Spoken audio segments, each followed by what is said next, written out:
Yep, that's me. But let me tell you guys how I ended up like this. A friend of mine lost his mom, and on this day we had to support him go bury his mother at Awing village. I've never been to Awing. I've never been to any village other than my parents' village. So on this day I woke up very early, prepared myself, got dressed.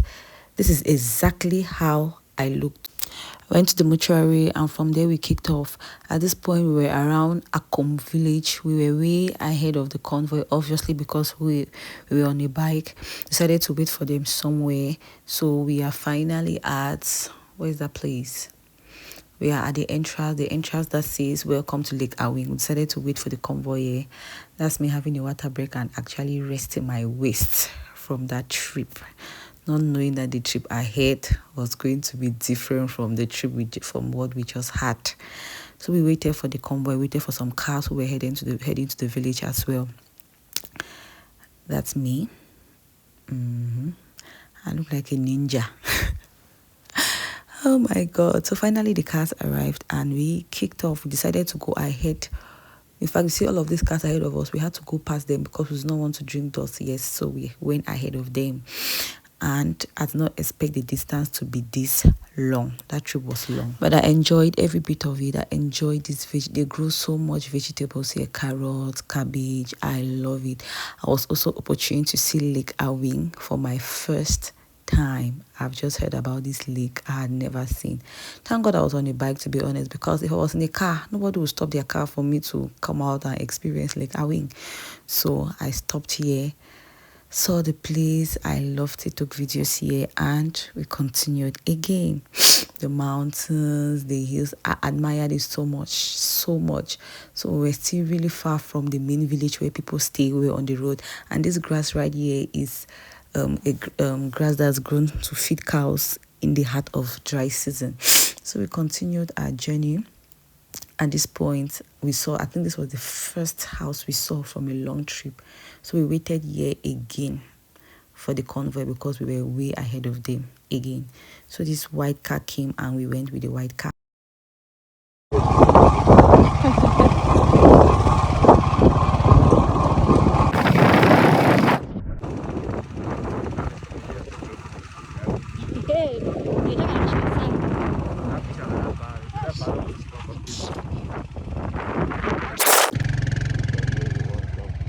It was not that road inside the area.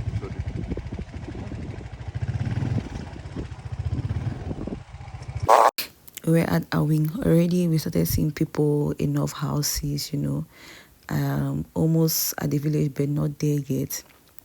So we saw some children playing football somewhere here, playing, and that's a government primary school that is not going or not functioning because of the crisis, the ongoing crisis in Cameroon. Continued our trip. To be honest, the dust on this road was something else. It was something else. At this point, I think I had my second coat of makeup on. And that's nothing compared to how I arrived this village. Look at my legs.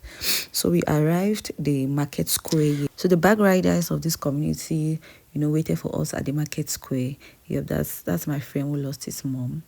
So we had to wait for the ambulance and every other vehicle that was entering the village, because at this point we were closer to the compound, to the main compound.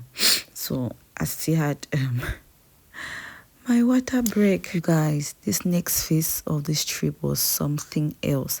These bike riders, I don't know if it's a tradition there, but they were just running. In fact, let you guys listen to the audio of this clip.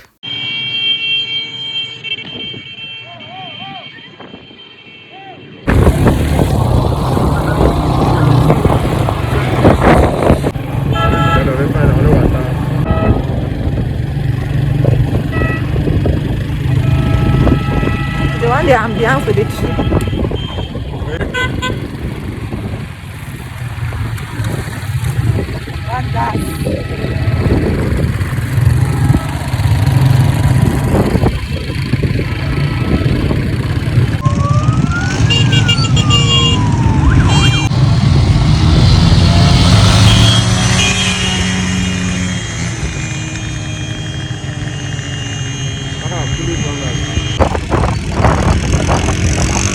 Finally, we saw the banner and we're thinking, oh, finally we've arrived the compound.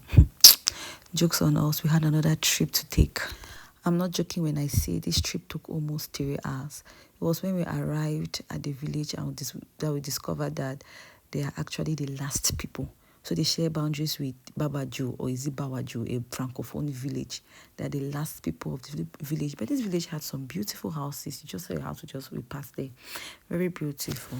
Happy to finally say we have arrived. Thank you guys for following me on this road trip, and I'll see you guys in my next video. Thank you. That's love you.